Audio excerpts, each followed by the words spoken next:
ચાલો students, next point છે એ આપણો એન્ટરટેનમેન્ટ એલાઉન્સ. ઓકે, તો આ એક આપણે ડિસ્કસ કરવાનું બાકી હતું કે એન્ટરટેનમેન્ટ એલાઉન્સ. જો આમાં જોશો તો પ્રાઇવેટ એમ્પ્લોયી છે, ઓકે, એ બધા માટે આ કેવું છે તો કે ટેક્સેબલ છે. ખાસ યાદ રાખજો કે ભાઈ એન્ટરટેનમેન્ટ ફોર પ્રાઇવેટ ઓર નોન ગવર્મેન્ટ, અંદર વર્ડ એવો છે non government employee. Non government એટલે કે પ્રાઇવેટ એમ્પ્લોયીઝ. ઓકે, એના માટે કોઈ પ્રોબ્લેમ નથી, સીધું ટેક્સેબલ છે. ક્રાઇટેરિયા આવશે શેમાં તો કે ગવર્મેન્ટ એમ્પ્લોયીમાં. ઓકે, જો તમારો એસએસસી છે એ ગવર્મેન્ટ એમ્પ્લોયી છે તો list of the following will be exempt. Okay, list આમાં ઓકે અંદર યુઝ છે, તે વર્ડ યુઝ કરેલો છે, લિસ્ટ ઓફ ધ ફોલોવિંગ. એટલે કે નીચે આપેલું છે એમાંથી જે પણ ઓછામાં ઓછું હોય એ ક્રાઇટેરિયા તમારો માઇનસ થશે.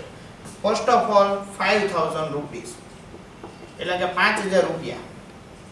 સેકન્ડ ક્રાઇટેરિયા છે એ તમારો 1/5 ઓફ બેઝિક સેલરી. જો અહીંયા ક્લિયર કટ છે basic salary, word salary use નથી કર્યો. જો હાઉસ રેન્ટ એલાઉન્સ હતું તો એમાં માત્ર સેલરી વર્ડ યુઝ કર્યો એટલે એમાં બેઝિક પ્લસ ડીએ થઈ જતું હતું. જો રિટાયરમેન્ટ બેનિફિટમાં હોય તો, ન હોય તો માત્ર બેઝિક સેલરી ધ્યાનમાં લેતા હતા. એટલે સેકન્ડ ક્રાઇટેરિયા એ થઈ ગયો કે ભાઈ અહીંયા ક્લિયર કટ તમને કહી દીધું કેવું બેઝિક. ઓકે, અને થર્ડ જે ક્રાઇટેરિયા છે એ તમારો એક્ચ્યુઅલ એલાઉન્સ રિસીવ્ડ.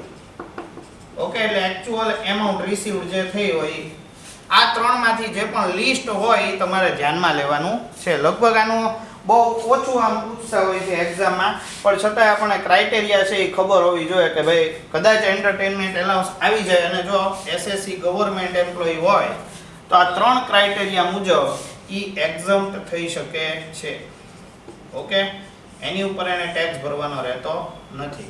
બાકી પ્રાઇવેટ વાળા છે એટલે બિચારા ટેક્સેબલ જ થઈ જાય, બિચારાઓને કોઈ જાતનો ટેક્સ ફ્રી જેવું કાંઈ આમાં વર્ડ છે એ યુઝ કરતા નથી. તો આ એક બાબત છે એ તમારે ખાસ ધ્યાનમાં રાખવાની છે. હવે જુઓ, આપણે લગભગ બધા એલાઉન્સીસ છે એ કમ્પ્લીટ કરી લીધા છે. ઓકે, હાઉસ રેન્ટ એલાઉન્સ પણ કમ્પ્લીટ કરી લીધું છે, એન્ટરટેનમેન્ટ એલાઉન્સ પણ કમ્પ્લીટ કરી લીધું છે.